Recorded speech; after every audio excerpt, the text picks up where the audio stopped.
کہ اگر خدا کو مان لے تو پھر سوال یہ ہے کہ خدا نے اس کائنات کو کیسے پیدا کیا.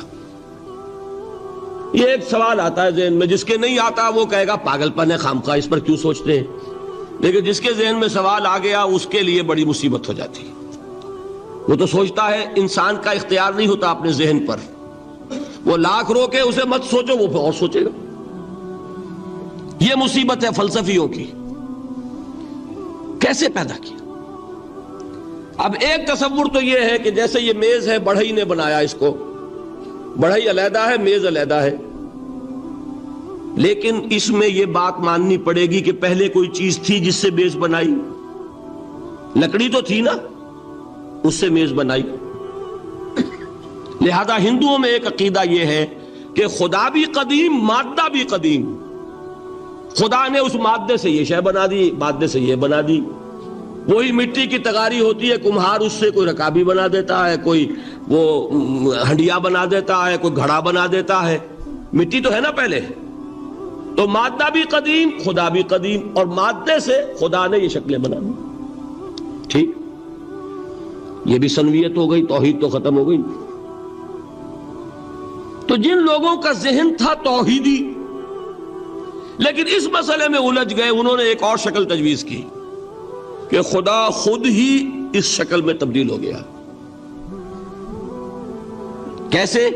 جیسے برف پگھلتی ہے تو پانی بن جاتا ہے. پانی کہاں سے آیا؟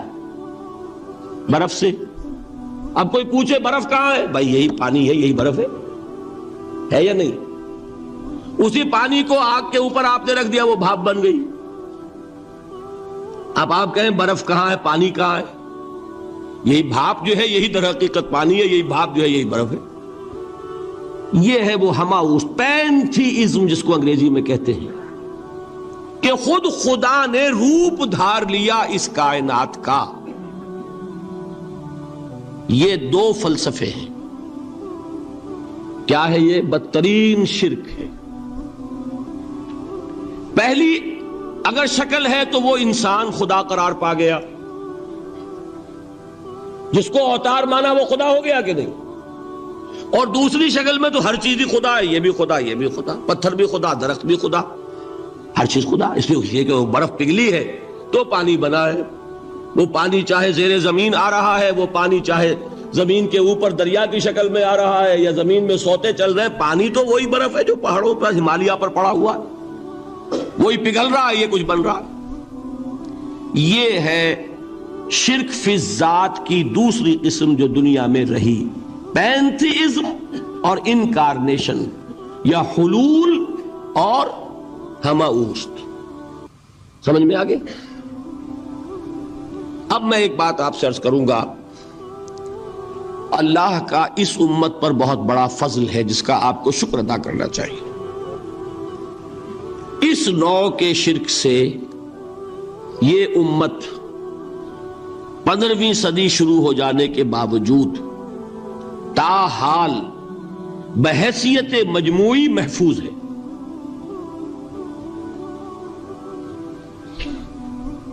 میں نے بحیثیت مجموعی کہا ہے. کوئی افراد یا عوام الناس یا جوہلا یا شعراء یا نعت گو وہ مبالغہ آرائی میں کوئی بات کہہ دیتے ہو تو وہ علیحدہ بات ہے. لیکن مسلمانوں میں کوئی مستند فرقہ اور اس کے جو مستند عقائد ہیں ان میں الحمدللہ آج تک ایسی کوئی چیز شامل نہیں. اس کا جب آپ تقابل کریں گے نا، آپ کا کیا خیال ہے عیسائیوں کو حضرت مسیح سے کتنی محبت تھی؟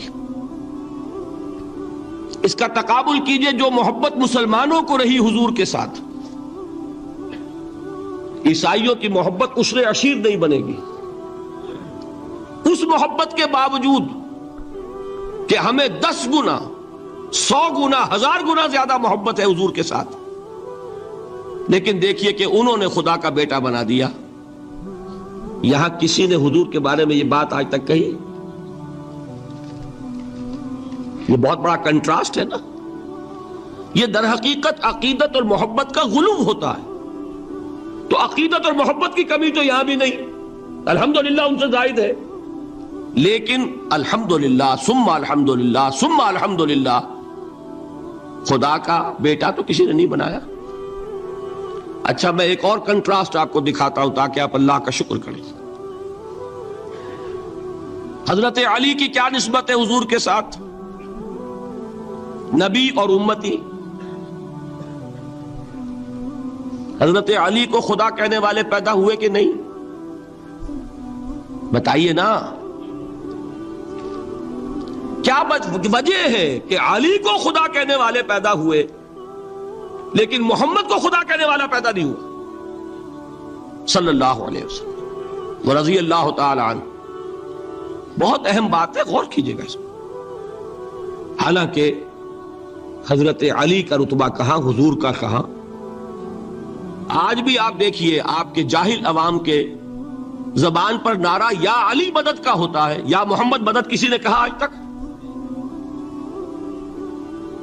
یہ یا محمد لکھنے کے کام آتا ہے صرف. وہ مسجد پہ لکھ دو تاکہ پتہ چل جائے یہ فلاں فرقے کی مسجد ہے، دوسرا خود ہی بھاگ جائے وہاں سے. یہ صرف اس کام کے لیے ہے.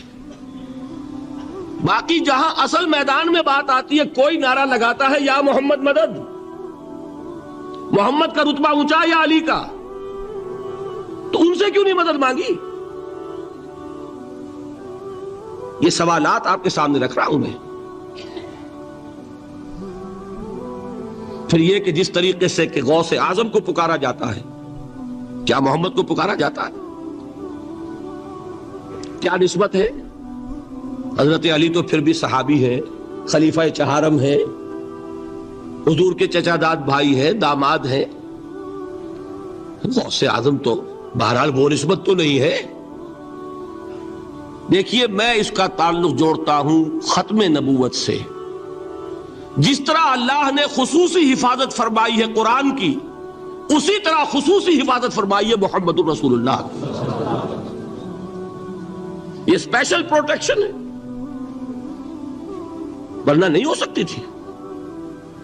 یہ خصوصی تحفظ ہے اللہ کا. یہاں بگاڑ پیدا ہو جائے تو صحیح کون کرے گا؟ حضرت مسیح کی اصل حقیقت تو حضور نے آگے بتا دی. ذالک عیسی ابن مریم قول الحق الذی فیہ یمترون ما کان للہ ان یتخذ ولدا سبحانہ. یہ حضور نے آ کر حضرت مسیح کی حقیقت بیان کر دی کہ نہیں؟ سورہ مریم کی یہ آیات سنی تھی نجاشی رحمت اللہ علیہ نے جب حضرت جعفر ابن ابی طالب کی زبان سے، تو کیا کہا تھا تنکا اٹھا کر، خدا کی قسم جو ان آیات میں مسیح کا مقام بیان ہوا ہے مسیح اس سے تنکا بھر بھی زیادہ نہیں ہے. لیکن اگر محمد الرسول اللہ کو خدا کا بیٹا بنا دیا گیا ہوتا یا خدا بنا دیا گیا ہوتا تو کون آتا اس کی اصلاح کے لیے؟ جیسے قرآن مجید کا تحفظ ہے ایسے ہی محمد الرسول اللہ کا تحفظ ہے. وہ تحفظ ہوا کیسے ہے؟ جتنا قرآن مجید نے ایمفیسائز کیا حضور کی بشریت کو، قل انما انا بشر مثلکم، اے نبی ان کو بتاتے رہیے، بار بار بتائیے کہ مجھے کچھ اور نہ بنا لینا، میں بھی بشر ہوں، انسان ہوں. ہاں مجھ پر وحی ہوتی ہے، تم پر نہیں ہوتی، یہ فرق ہے. میں رسول ہوں، تم نہیں ہو. یہ بعد میں ذرا اور مسئلہ میں واضح کروں گا. ابھی صرف یہ نوٹ کیجئے کہ یہ تحفظ جو ہے، جیسے قرآن کو تحفظ دیا لیکن اس کے لیے ذرائع بھی ہے نا. یہ حفظ قرآن کا سلسلہ جو ہے یہ اس کا ذریعہ بنا. یہ رمضان میں تراویح جو ہے اس کا ذریعہ بنی. ہمارے ملکوں کے اندر تو حفاظ کو مسجدیں نہیں ملتی، تلاش کرتے پھرتے ہیں. اور ایک جیسا کہ اینول جشن ہوتا ہے قرآن مجید کا، ہر حافظ اپنا حفظ تازہ کر رہا ہے، حفاظ لگے ہوئے ایک دوسرے کے ساتھ تازہ کرنے میں. یہ ذریعہ ہے اللہ تعالیٰ نے کہ جس کے ذریعے سے قرآن کو محفوظ کیا. تو حضور کو جو حفاظت دی اس کا ایک طریقہ کیا ہوا؟ قرآن مجید میں حضور کی بشریت کا نمایاں کرنا، اور دوسرا یہ کہ خود حضور نے ایسی باریک بینی سے روکا. یہ بھی آپ کو پسند نہیں تھا کہ میں آؤں تو تم کھڑے ہو جاؤ. سنا کہ نہیں سنا آپ نے؟ صحابہ کو آپ روکتے تھے. ایک صحابی کی زبان سے نکل گیا ما شاء اللہ و ما شئت، جو اللہ چاہے اور جو آپ چاہیں، فوراً ٹوک دیا اجعلتنی للہ ندن، کیا تم نے مجھے خدا کا مد مقابل بنا دیا؟ مشیت صرف اس کی ہے۔ یہ روک ٹوک، یہ وہ چیزیں ہیں کہ جس کی بنا پر اللہ نے تحفظ عطا فرمایا۔ یہ جو آپ نے فرمایا میری قبر کو کسی جلسے اور جشن کا مرکز نہ بنا لینا، فرمایا کہ نہیں فرمایا؟ اللہ تعالیٰ لعنت فرمائے بنی اسرائیل پر کہ انہوں نے اپنے نبیوں کی قبروں کو تو میلہ گاہ بنا لیا۔ یہ ساری وہ ہیں، یہ تحفظات ہیں، یہ بچاؤ ہے، یہ امت کو متنبہ کیا جا رہا ہے کہ محبت اور عقیدت کا غلو جیسے پہلے ہوا، یا اہل الکتاب لا تغلو فی دینکم، اے کتاب والو اپنے دین میں غلو سے کام نہ لو۔ یہ غلو محبت، غلو عقیدت ہے جس کی بنا پر وہ خدا کے بیٹے بنا دیے گئے، اور اگر وہ ہوتا یہاں اللہ کا نہ معلوم اللہ کے برابر کس طریقے سے حضور کو بنا دیا جاتا، لیکن قرآن نے خود حضور نے اس کی پیش بندی کی، جس کا ظہور ہم دیکھ رہے ہیں کہ اللہ کے فضل و کرم سے یہ امت تا حال بحیثیت مجموعی محفوظ ہے۔ البتہ دیکھیے شاعروں کی باتیں اور ہوتی ہیں، اور عوام کی اور واعظوں کی اور نعت گوؤں کی باتیں جو ہے وہ اور ہیں۔ میں جس چیز کی نفی کر رہا ہوں وہ علماء کی بات ہے۔ شاعروں کا تو قرآن مجید کے اندر خود ہی بھاڑا پھوڑ دیا اللہ نے، وَالشُّعَرَاءُ يَتَّبِعُهُمُ الْغَاوُونَ أَلَمْ تَرَ أَنَّهُمْ فِي كُلِّ وَادٍ يَهِيمُونَ إِنَّهُمْ يَقُولُونَ مَا لَا يَفْعَلُونَ۔ مبالغہ نہ کریں تو شعر میں رنگ ہی پیدا نہیں ہوتا، پھر شعر کائے کو کہنا ہے نثر کہو بھائی، مبالغے سے اس میں ایک تاثیر پیدا ہوتا۔ وہ مبالغے ہمارے شاعروں نے، ہمارے نعت گوؤں نے کیے ہیں، اور اس میں اللہ تعالیٰ انہیں معاف کرے، بالکل اوتار کر الفاظ بھی استعمال کر دیے۔ وہی جو مستوی عرش تھا خدا ہو کر، اتر پڑا وہ مدینے میں مصطفیٰ ہو کر۔ بتائیے رام چندر جی کے بارے میں جو عقیدہ ہے، اب کیا فرق رہ گیا؟ بال برابر فرق ہے یا کوئی؟ اور نقطے پیدا کرتے ہیں۔ مدینے کی مسجد میں منبر کے اوپر بغیر عین کا ایک عرب ہم نے دیکھا، کیا سمجھ میں آیا؟ عرب میں سے عین نکالا، کیا بنا؟ یہ نقطہ آفرینی ہے۔ اسی طریقے سے ہماری شاعری میں کچھ ہموست کا رنگ بھی پیدا ہو گیا ہے۔ خود کوزاؤ، خود کوزا کرو، خود گلے کوزا، خود رند سبو کش، خود برسر آکوزا، خریدار بے آمد بشکست و رواں شد۔ وہ خود ہی کوزا ہے، خود ہی مٹی ہے جس سے کوزا بنا ہے، خود ہی کوزے کا بنانے والا ہے۔ سمجھ رہے؟ الفاظ تو بڑے پیارے ہیں، بڑے مزیدار ہیں، آدمی ایک دفعہ وجد میں آ جاتا ہے، لیکن ہے کیا؟ وہی ہے نا کہ وہی جو برف تھا پگھل کر پانی بن گیا۔ خود کوزاؤ، خود کوزا کرو، خود گلے کوزا، خود رند سبو کش، خود ہی اس کوزے میں شراب ڈال کے پیتا بھی ہے، خود ہی مٹی ہے، خود ہی وہ بنانے والا ہے، خود ہی کوزا ہے، خود ہی اس میں شراب ڈال کے پیتا بھی ہے، اور خود ہی اس کوزے کو توڑ کر اپنا راستہ بھی لیتا ہے۔ اب آپ اس پر سر دھنیے اور جو چاہے کریں، لیکن یہ کہ اس کا ڈانڈے مل گئے کہ نہیں اسی اماؤس سے؟ لیکن یہ کسی مفتی کی بات ہے کیا؟ یا کسی ائمہ دین میں سے کسی کا قول ہے؟ بھائی شاعروں کی باتیں سن لیا کریں، اللہ اللہ خیر صلی اللہ۔ ان چیزوں کا بہت زیادہ سختی کے ساتھ نوٹس بھی لینے کا کوئی فائدہ نہیں ہوتا۔ بات وہ ہونی چاہیے کہ جو علماء کہہ رہے ہوں، مستند عقائد ہوں، جو ان کی کتابوں میں درج ہوں، ان سے بات ہونی چاہیے۔ تو یہ چیزیں، یہ گمراہیاں آئی ہیں، لیکن الحمدللہ ثم الحمدللہ کہ یہ عوام میں ہے، جہلاء میں ہے، شعراء میں ہے، نعت گوؤں میں ہے، یہ کسی بھی مستند دینی فرقے کے مستند علماء میں ہم کے ہاں موجود نہیں۔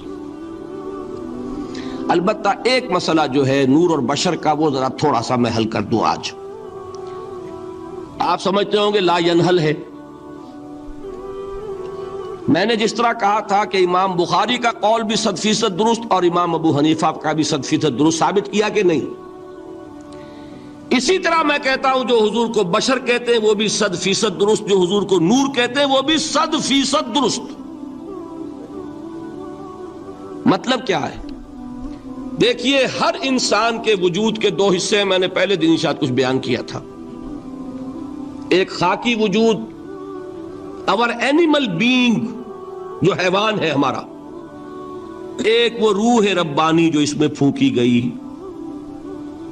آدم میں جب وہ روح پھونکی گئی تب وہ مسجود ملائک بنے۔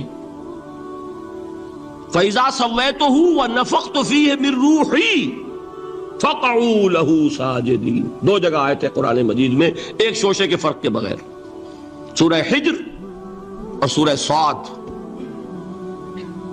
جب میں اس کو پوری طرح تیار کر لوں اور اس میں اپنی روح میں سے پھونک دوں تو گر پڑنا اس کے سامنے سجدے میں۔ ہمارا جو خاکی وجود ہے وہ ظلمانی ہے، اور جو ہمارا روحانی وجود ہے وہ نورانی ہے۔ اس کی نسبت کس سے ہے؟ اللہ سے۔ بات سمجھ میں آئی؟ لیکن ہم نے اپنے اس نورانی وجود کو اپنے خاکی ظلمانی وجود میں دفن کیا ہوا ہے،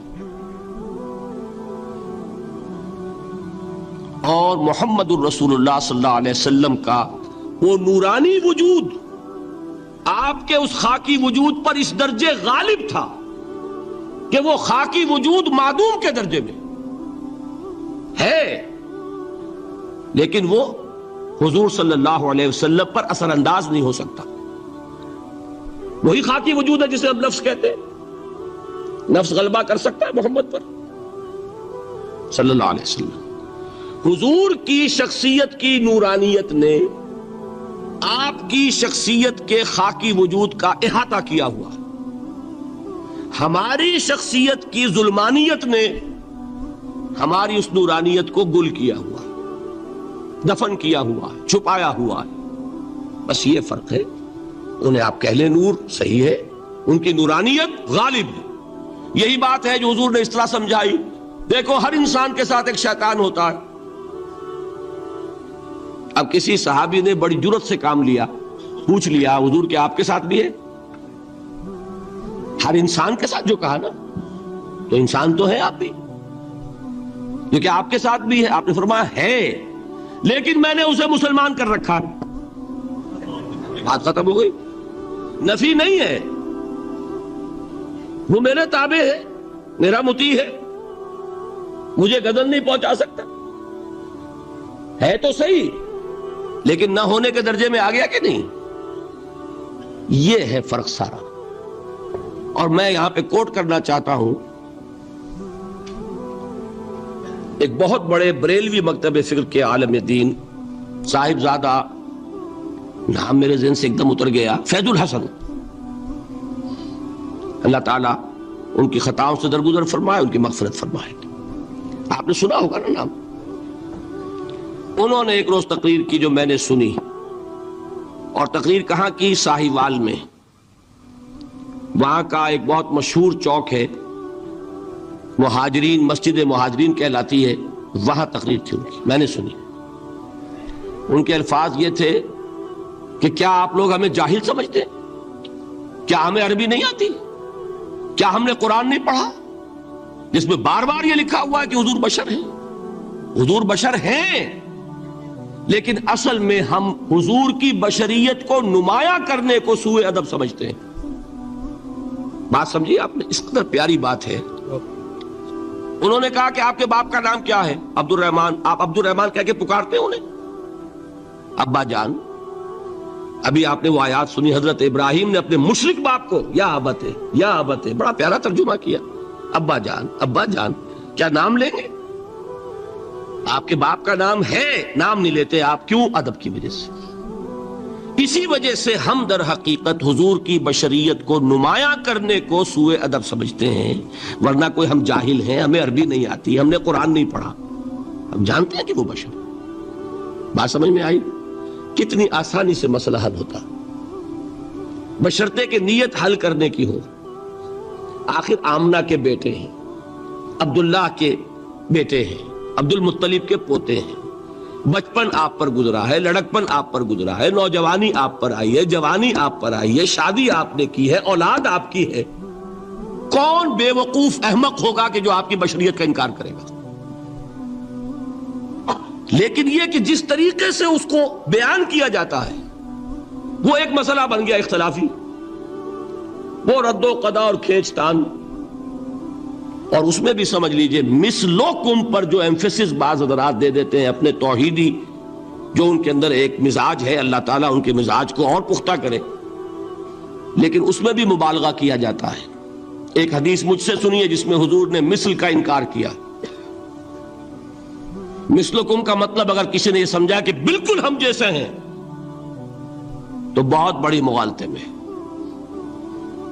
حضور صوم وصال سے منع فرماتے تھے، خود رکھتے تھے. صوم وصال کیا ہے؟ آج روزہ رکھا، شام کو افطار نہیں کیا، وہی روزہ رات بھر چل رہا ہے، اگلے دن بھی چل رہا ہے، شام تک کو جا کے پھر کھولا تو 2 دن کا صوم وصال ہو گیا. اگلے دن بھی نہیں کھولا، چلا تو 72 گھنٹے کا صوم وصال ہو گیا. یہ کیا ہے؟ صوم وصال. خود رکھتے تھے اور صحابہ کو روکا. صحابہ میں سے کسی نے ہمت کر لی، حضور آپ خود رکھتے ہمیں روکتے. فرماتے ہیں ایکم مثلی، تم میں سے کون مجھ جیسا ہے؟ ابھی تو عند ربی، میں تو اپنے رب کے پاس رات گزارتا ہوں. ہوا یطعمنی ویسقین، وہ مجھے کھلاتا ہے پلاتا ہے. بتائیے کون ہے جو اس کا دعویٰ کرے گا؟ حضور کے خصائص ہیں. حضور خود فرماتے ہیں تم صرف سامنے سے دیکھتے ہو، میں پیچھے سے بھی دیکھتا ہوں. کہاں ہوا وہ مثلیت؟ اگر آپ نے بالکل اپنے جیسا سمجھ لیا تو بڑے مغالطے میں ہیں. نبی کا مقام ہے، نبی کا رتبہ ہے، نبی کے خصائص ہیں. آپ سو گئے تو آپ کی نیند، آپ کی وضو ٹوٹ گئی اور نبی سو گیا تو کہاں گئی مثلیت؟ پھر مثل اس معنی میں کہ بشر ہیں، نسل آدم سے ہیں، اس میں کوئی شک نہیں. اس معنی میں مثل ٹھیک ہے، قل انما انا بشر مثلکم. لیکن ہر اعتبار سے تو نہیں. سب سے بڑا فرق یہی ہے کہ وہی آ رہی ہے، معراج پہ تشریف لے گئے ہیں، اس دنیا میں بیٹھے ہوئے بھی جنت کا مشاہدہ فرما لیتے ہیں، کرا دیا جاتا ہے. دوزخ کا مشاہدہ کرایا جاتا ہے، فرشتے کو دیکھ رہے ہیں. یہ چیزیں ہیں. اور پھر خصائص جیسا کہ میں نے عرض کیا کہ آپ پیچھے سے بھی دیکھتے ہیں. آپ کا معاملہ یہ ہے کہ آپ اگر سو جائیں تو آپ کا وضو نہیں ختم ہوگا. یہ ساری چیزیں جو ہے ان سب کو بیلنس کیجئے تو معلوم ہوگا کہ آپ بشر بھی ہیں 100% درست. لیکن آپ کی وہ نورانیت، آپ سراج منیر، ہدایت کا روشن چراغ، آپ کی جو روح انور ہے وہ آپ کے اس جسدی وجود پر اس طریقے سے حاوی ہے کہ گویا کہ اس نے اس کی ظلمانیت کو ختم کر کے رکھ دیا. اس معنی میں کوئی کہے نور مجسم تو مجھے کوئی اعتراض نہیں. یہ ہے ان چیزوں کو جمع کرنے کی شکل، خواہ مخواہ کی کھینچ تان کے سوا کچھ نہیں. بہرحال یہ پہلا حصہ ختم ہوا، شرک فی الذات. اب آئیے شرک فی الصفات. میں نے عرض کیا تھا کہ یہ ایک بڑا علمی مسئلہ ہے اور اس میں ٹھوکر لگ جاتی ہے. وجہ کیا ہے اس کو سمجھ لیں. بنیادی بات، ہماری زبان جو ہے وہ بہت محدود ہے. ہماری ہی زبان ہے جسے اللہ نے ذریعہ بنایا اپنی ہدایت کا، ورنہ ہمارے پلے نہ پڑتی بات، ظاہر ہے نا. لیکن ہماری زبان کی محدودیت ہے. اس محدودیت کا ایک مظہر یہ ہے کہ ہم جو الفاظ اللہ کے لیے بطور صفت استعمال کرتے ہیں وہی الفاظ مخلوقات کے لیے بھی کر لیتے ہیں. اللہ موجود، ہم بھی موجود. اللہ زندہ، ہم بھی زندہ. اللہ علیم، تو انسان علیم بھی علیم نہیں، علامہ بھی ہے کہ نہیں؟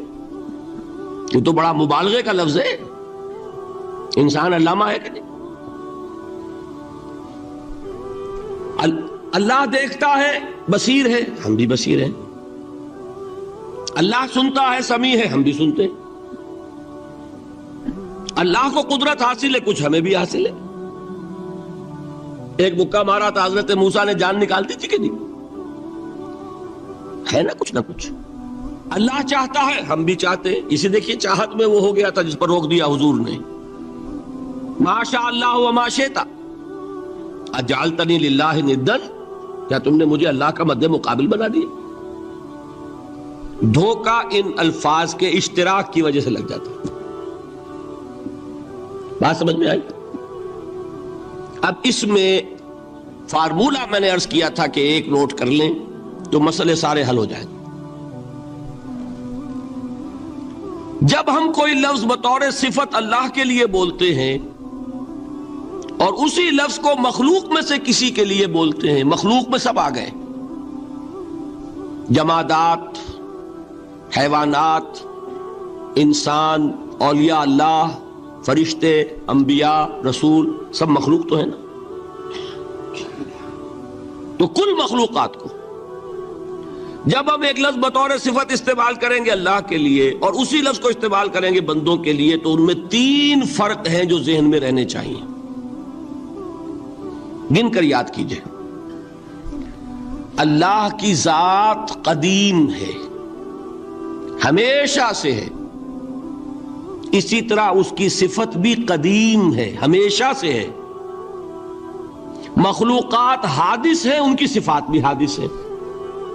حادث قدیم کے مقابلے میں کہ پہلے نہیں تھی پھر ہو گئی۔ ایک فرق، اللہ کی ذات از خود ہے، کسی اور نے تو اس کو وجود نہیں بخشا نا۔ اللہ کا وجود از خود ہے، ذاتی ہے۔ اسی طرح اس کی صفات ذاتی ہیں، کسی اور کی عطا کردہ نہیں ہے۔ مخلوق کوئی ہو کسے باشد، ان کا وجود ذاتی نہیں، عطائی ہے، اللہ نے دیا تو وجود ملا۔ اسی طرح ان کی صفات عطائی ہیں، ذاتی نہیں۔ 2 فرق ہو گئے۔ اللہ کی ذات مطلق ہے، لا محدود، اسی طرح اس کی صفات مطلق ہیں، لا محدود۔ مخلوق کی ذات محدود، کسے باشد، صفت بھی محدود۔ 3 فرق ہے، ذاتی، عطائی، قدیم، حادث، لا محدود، محدود۔ 3 فرق ذہن میں رہیں تو جو صفت بھی آپ اب بولیں گے اس میں یہ تینوں باتیں ذہن میں رہیں۔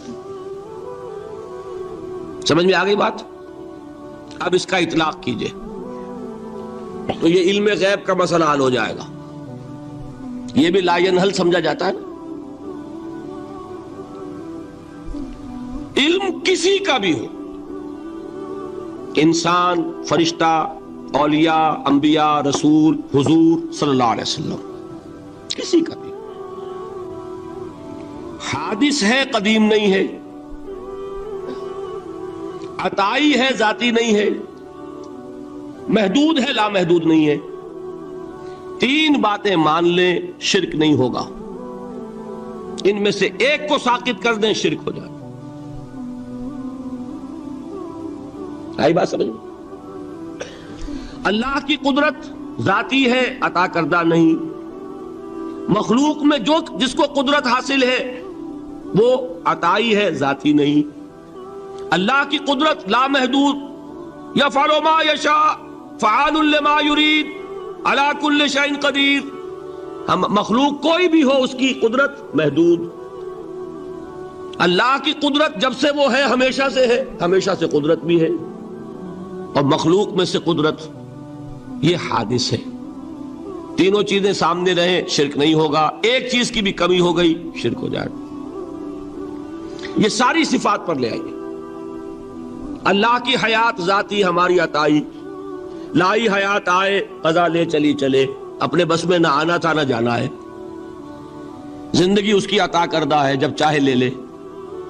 اللہ کی حیات بھی ایسی ہے کیا؟ ذاتی الحی. ہماری حیات محدود، ویسے بھی محدود، موت آئے گی شاید ختم ہو جائے. چلیے موت ختم نہیں کرتی، ہم سمجھتے ہیں کہ وہ ہماری ابدی ہے. محدود اس معنی میں تو ہے کھانے کو نہ ملے تو کمزوری، ذرا کام کیا تو تکان، نیند بھی آ رہی ہے، اونگ بھی آ رہی ہے. اور اس کی حیات الحی القیوم لا تاخذہ سنۃ ولا نوم. حیات ذاتی ہے، لامحدود ہے اور قدیم ہے. یہاں حیات عطائی ہے اور حادث ہے اور محدود ہے، ساری صفات. اس کو ذہن میں رکھ لیجئے. تو اب دو مسئلے میں یہاں حل کر دوں. جو لوگ کہتے ہیں حضور کو علم غیب نہیں تھا اور جو کہتے ہیں تھا، بدقسمتی سے دونوں نے ڈیفینیشن علیحدہ کر لی. جو ڈیفینیشن نفی کرنے والوں نے کی ہے اس کی وجہ سے، اس کے اعتبار سے واقعتاً نہیں تھا. انہوں نے ڈیفینیشن یہ کی ہے، تعریف یہ کی ہے، وہ علم جو خود حاصل ہو جائے. اللہ کا عطا کردہ علم جو ہے وہ کہتے ہیں وہ غیب نہیں ہے. تو وہ بھی مانتے ہیں کہ ہر علم جو حضور کو حاصل ہے وہ اللہ کا عطا کردہ. میں سائی والی میں یہ سارے مرحلے میں نے طے کیے نا اپنے زمانہ طالب علمی میں. مولانا منظور احمد شاہ صاحب ہیں سائی وال میں ایک، میں ان کے پاس حاضر ہوا. میں نے کہا جی یہ مسئلہ کیا ہے علم غیب کا، مجھے ذرا سمجھائے. انہوں نے ایک کتاب اپنی نکالی کہ دیکھیے صاحب، ہم حضور کے علم کے بارے میں یہ باتیں مانتے ہیں. حضور کا علم حادث ہے، قدیم نہیں ہے. حضور کا علم محدود ہے، لا محدود نہیں ہے. حضور کا علم عطا کردہ ہے، ذاتی نہیں. میں نے کہا یہ تین باتیں اگر آپ مان لیں تو میرا تو جھگڑا کوئی نہیں آپ سے. ہوتا کیا ہے جب آئیں گے وعظ میں، خطابت میں، تو عالم ما کان وما یکون، اب الفاظ وہ استعمال کر جائیں گے. ایک واعظ ہے، عام مقرر ہے، واہ واہ ہوتی ہی نہیں، نعرے لگتے ہی نہیں، محفل میں گرمی آتی نہیں جب تک کہ ایسے مبالغے نہ کریں. لیکن وہ چیز لکھی ہوئی ان کے ہاں ہے کہ حضور کا علم حادث ہے، قدیم نہیں ہے. حضور کا علم محدود ہے، لا محدود نہیں ہے. حضور کا علم عطائی ہے، ذاتی نہیں ہے. ان تینوں چیزوں کے بعد کوئی بڑے سے بڑا وہابی اور بڑے سے بڑا اہل حدیث بھی انکار نہیں کرتا. باقی یہ بات جان لیجئے کہ غیب اور حضور یا شہادہ یہ در حقیقت عام انسانوں کے اعتبار سے الفاظ استعمال ہوئے. جب قرآن میں کہا جاتا عالم الغیب والشہادہ، اللہ غیب اور جو ظاہر ہے یا موجود ہے سب کا جاننے والا ہے، تو مجھے بتائیے اللہ کے لیے کوئی غیب ہے؟ اللہ کے لیے کوئی شے غیب ہے؟ تو کیوں کہا جا رہا ہے عالم الغیب والشہادہ؟ وہ ہمارے اعتبار سے کہا جا رہا ہے. جو تمہارے لیے غیب ہے اللہ اس کو بھی جانتا ہے، اور جو تمہارے سامنے اللہ اسے بھی جانتا ہے. اللہ کے لیے تو کل شہادہ ہے. کسی شے کا لا یعزب عنہ مثقال ذرۃ فی السماوات والارض، آسمانوں اور زمین کا ایک ذرہ بھی اس سے غائب نہیں ہوتا. غیب کا وجود کیا اللہ کے لیے؟ تو یہ الفاظ مستعمل ہے ریلیٹو ہمارے اعتبار سے، اور ہمارے اعتبار سے جو شے غیب ہے اس میں سے ایک حصہ اللہ دیتا ہے نبی کو، تبھی تو نبی بنا. فرشتے کو دیکھا، فرشتہ ہمارے لیے غیب ہے. جنت دکھائی کہ نہیں دکھائی، ہمارے لیے غیب ہے کہ نہیں ہے. دوزخ کا مشاہدہ کرایا کہ نہیں کرایا، ہمارے لیے وہ غیب ہے کہ نہیں ہے. جو چیزیں ہمارے لیے غیب ہیں انہی کے پردے اللہ کچھ اٹھاتا ہے، کل غیب نہیں. کل غیب کا علم ہو جائے گا تو وہ شرک ہو جائے گا. کل کا لفظ جہاں آیا شرک ہوا. جب آپ کہہ رہے ہیں محدود ہے، لا محدود نہیں ہے، تو کل کا لفظ استعمال نہیں کر سکتے. لیکن غیب میں سے کچھ علم دیا گیا تبھی تو نبی بنا، ورنہ میرے اور نبی میں فرق کیا ہوا پھر؟ البتہ یہ کہ وہ غیب کا علم ہو یا حاضر کا علم ہو، سائنٹیفک نالج ہو یا وحی کا علم ہو، کوئی بھی علم ہو، آیت الکرسی کے الفاظ نوٹ کیجئے، یعلم ما فی السماوات و ما فی الارض، وہ جانتا ہے ولا یحیطون بشیء من علمہ الا بما شاء، مخلوق میں سے کوئی بھی اس کے علم میں سے احاطہ نہیں کر سکتا مگر جتنا وہ چاہے۔ اب یہ بات علیحدہ ہے کہ ہم کون ہے طے کرنے والے کہ ناپیں بیٹھ کر کہ اللہ نے ابراہیم کو کتنا علم دیا، ہم ناپ سکتے ہیں؟ عیسیٰ کو کتنا دیا ہم جان سکتے ہیں؟ تو ابراہیم کا، موسیٰ کا، عیسیٰ کا نہیں ناپ سکتے تو محمد رسول اللہ کا کہاں ناپیں گے؟ یہ پاگل پن ہے، یہ ہے جو غلطی ہوتی ہے۔ ہم کون ہے طے کرنے والے؟ اللہ نے اپنے نبی کو دیا جو دیا، بات ختم۔ کل نہیں کہیں گے، کل کہا شرک ہو جائے گا، ذاتی کہا شرک ہو جائے گا۔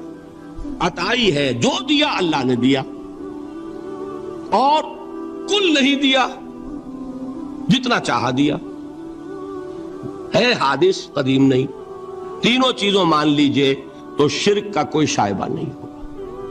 باقی جہاں ایک طرف قرآن میں وہ آیات ہیں کہ اللہ کے غیب کو کوئی نہیں جانتا، ٹھیک، وہاں یہ بھی ہے کہ لا یظہر غیبہ، لا یظہر علی غیبہ الا من ارتضی بالرسول، وہ اپنے غیب پر قابو نہیں دیتا مگر اپنے رسول میں سے جس کو چاہے۔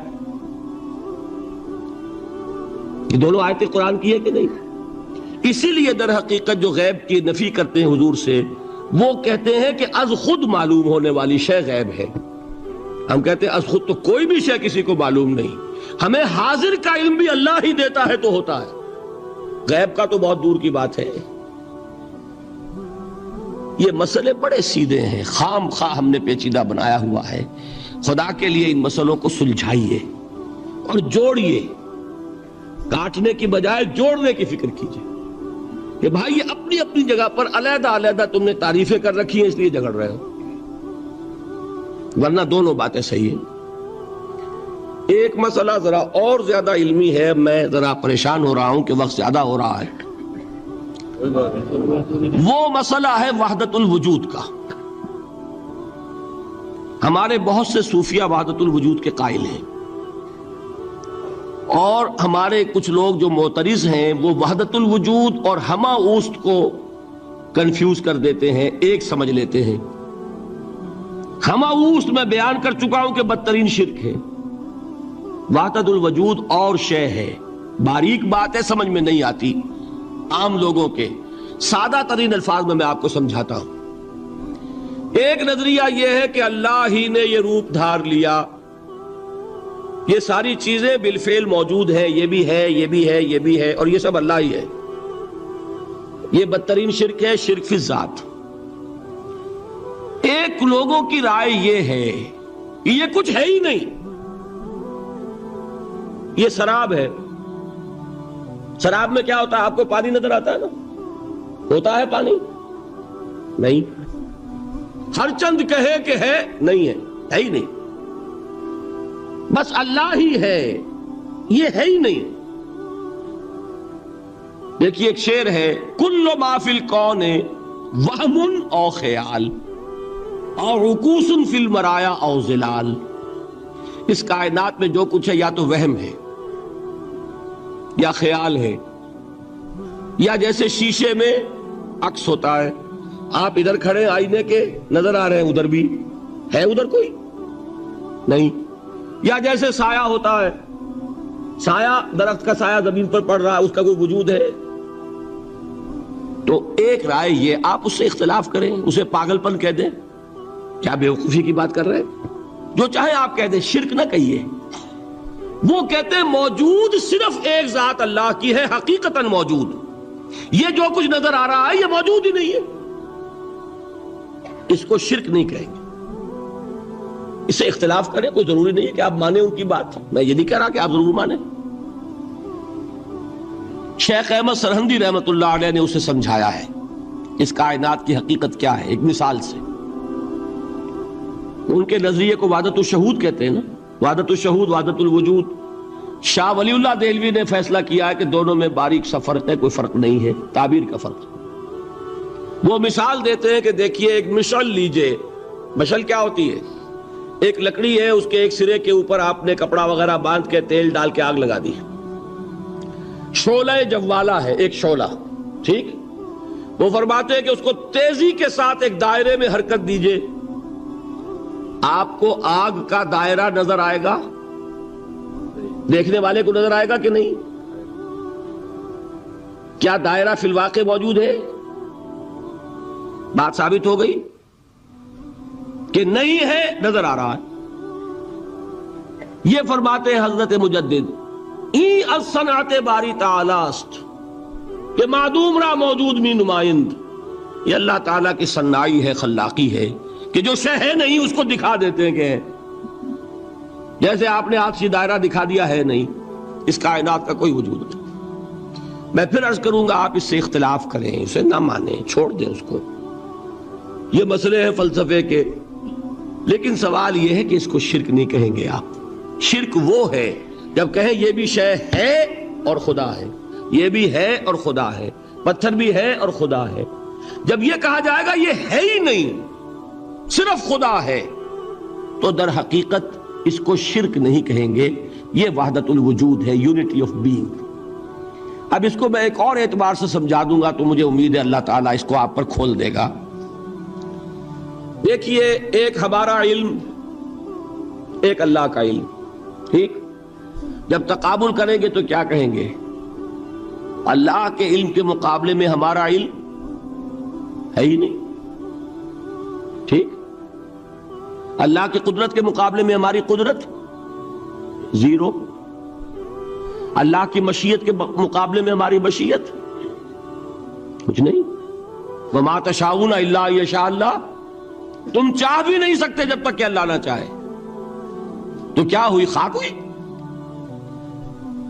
یہی آتے ہیں نا جو حدیث جس میں کہ دعا استخارہ حضور نے تلقین فرمائی، اور صحابہ فرماتے ہیں کہ حضور نے ہمیں اس طرح سکھائی یہ دعا استخارہ جیسے قرآن سکھایا۔ اس میں الفاظ کیا ہیں؟ فَإِنَّكَ تَعْلَمُ وَلَا أَعْلَمُ وَتَقْدِرُ وَلَا أَقْدِرُ، اے اللہ تجھے قدرت حاصل ہے، مجھے کوئی قدرت حاصل نہیں۔ اگر ظاہری الفاظ پر جائیں گے تو یہ تو خلاف واقعہ بات ہے۔ کیا حضور کو کوئی علم حاصل نہیں تھا؟ یہاں تو حضور فرما رہے فَإِنَّكَ تَعْلَمُ وَلَا أَعْلَمُ، یا چلیے اگر کوئی اور عام انسان کہتا ہے میں نہیں جانتا، تو کیا کوئی علم حاصل نہیں اسے؟ کچھ نہ کچھ علم تو ہے نا۔ لیکن اللہ کے علم کے مقابلے میں وہ نہ ہونے کے برابر ہے۔ اسی طریقے سے سمجھ لیجئے اللہ کے وجود کے مقابلے میں اس کائنات کا وجود نہیں ہے۔ بات ختم ہو گئی، مسئلہ صاف ہو گیا۔ حقیقی وجود صرف اللہ کا ہے، یہ اعتباری ہے، یہ ٹرانزینٹ، آل از چینج، پینٹارائم، بدل رہی ہے ہر شے، کسی چیز کو ثبات نہیں۔ آپ ایک لمحے پہلے جو آپ تھے وہ آپ، ایک لمحے بعد وہ آپ نہیں ہیں، بدل گئے آپ۔ ایک تسلسل ہے آپ کا کہ آپ سمجھتے ہیں کہ آپ وہی ہیں کہ جو آج سے 10 سال پہلے تھے۔ کیا آپ وہی ہیں؟ بدل چکے، خون پورا بدل چکا، نہ معلوم کتنی دفعہ بدل چکا، کھال بدل چکی۔ یہ تو معلوم یہ ہوا کہ یہ جو کچھ ہے ٹرانزینٹ ہے، عارضی ہے، فانی ہے، نہ ہونے کے برابر ہے، وجود برحق صرف اللہ۔ یہ بھی در حقیقت اسی شرک فی الوجود کی بات ہے۔ اگر ہم یہ کہیں کہ اللہ بھی موجود ہم بھی موجود، یہ کیا ہو گیا؟ شرک فی الوجود۔ اسی کو کہا ہے غالب نے جارو بلا بیار کہ این شرک فی الوجود، با گرد فرش و سینہ با ایوان برابر است۔ اگر آپ کے گدے کے اوپر گردہ پڑ گیا ہو تو جھاڑتے ہیں نا، فرش کے اوپر گردہ ہے تو جھاڑو سے صاف کرتے ہیں۔ غالب کہتا ہے کہ اگر تمہارے دل میں یہ گردہ آ گیا ہے کہ تم بھی موجود ہو، اللہ بھی موجود ہے، تو لا کی جھاڑو سے صاف کر دو اس گردے کو، کہ یہ شرک فی الوجود ہو جائے گا۔ ہم نہیں ہیں بھائی، ہمارا کیا وجود، ہماری کو کیا حقیقت ہے؟ اللہ ہی ہے، بس یہ ہے اصل میں۔ پھر میں عرض کروں گا کوئی قبول کرے نہ کرے، اسے گمراہی کہے، اس کو جھوٹ کہے، اسے پاگل پن کہے، میں نہیں جھگڑوں گا۔ لیکن شرک نہیں کہہ سکتے آپ اس کو. شرک وہ ہماوست ہے، اس میں اور اس میں زمین و آسمان کا فرق. اب آئیے آخری شرک، شرک فی العبادت یا شرک فی الحقوق. اللہ کے حقوق کے لیے ایک لفظ استعمال کریں گے تو وہ کیا ہے؟ عبادت. وما خلقت الجن والانس الا لیعبدون، میں نے جنوں اور انسانوں کو پیدا ہی اس لیے کیا کہ میری عبادت کریں. اب عبادت میں شرک اگر ہوگا تو یہ شرک کی تیسری قسم ہو جائے گی. عبادت میں شرک سے مراد کیا ہے اس کو سمجھیے. یہ میں پہلے بیان کر چکا ہوں عبادت کسے کہتے ہیں. عبادت کے دو جز سمجھ لیجئے. جیسے ایک میرا یہ جسم ہے، ایک اس میں روح ہے. روح نظر نہیں آتی، نظر جسم آتا ہے، لیکن اس جسم کا سارا وجود اس روح سے ہے. چلیے روح کو چھوڑیں، جان کیا کس بلا کا نام ہے؟ کسی کو نظر آئی آج تک؟ لیکن یہ جان ہی ہے جو اس جسم کو قائم رکھے ہوئے. اسی طرح عبادت کا ایک جسم ہے، ایک جان ہے. جسم کیا ہے؟ اطاعت، اللہ کی بندگی، ہما تن بندگی، ہما وجوہ بندگی، ہما وقت بندگی، یہ تو بیان کر چکا. اور روح کیا ہے؟ محبت، اللہ کی محبت. اطاعت جبر سے کی جاتی ہے تو وہ عبادت نہیں کہلاتی. انگریز کی اطاعت ہم کرتے تھے نا، لیکن کیا عبادت کرتے تھے؟ بات سمجھ میں آئی؟ اطاعت تو کر رہے تھے، عبادت نہیں.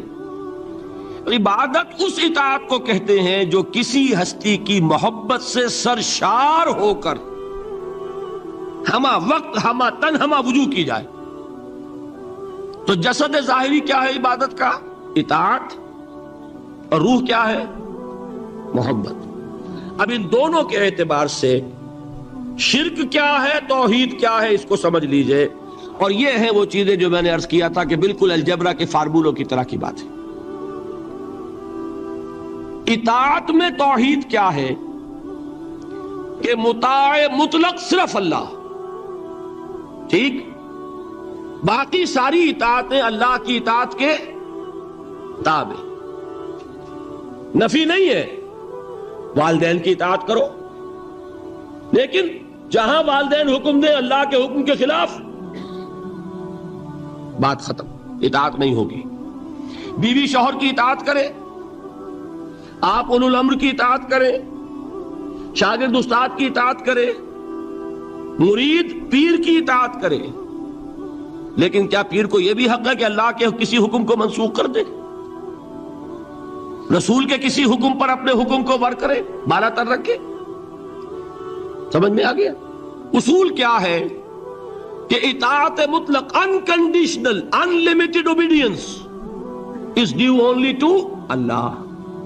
All the other obediences are limited by His injunctions. اس کو حضور نے کیسے بیان کیا؟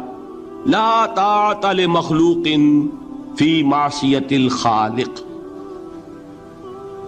مخلوق میں سے کسی کی اطاعت نہیں ہوگی جس میں خالق کی معصیت لازم آ رہی ہو. جہاں اللہ کا کوئی حکم نہیں ہے آپ میرا حکم مان لیجئے، یہ شرک نہیں ہوگا. جہاں اللہ کا حکم ہے اس کے خلاف میں حکم دوں اور آپ مان لیں تو یہ شرک ہو جائے. بات سمجھ میں آ گئی کہ نہیں؟ اب اس کو اپلائی کیجئے. ایپلیکیشن بالکل انڈیویجول لیول پر کیجئے. پہلے اللہ کا حکم کیا ہے؟ فجر کا وقت ہو گیا، نماز پڑھو. نفس کا حکم کیا ہے؟ سو. آپ نے اطاعت کی نفس کی، آپ کا مطاع کون ہوا؟ نفس. اور اللہ کی معصیت میں ہوا کہ اس کے حکم کے تابع ہوا، تو آپ کا نفس کیا بن گیا؟ آپ کا خدا، معبود. یا غلطی ہے اس میں کوئی؟ اس شرک کو پہچانیے ذرا. کون بچے گا اب؟ بات سمجھ رہے؟ اگر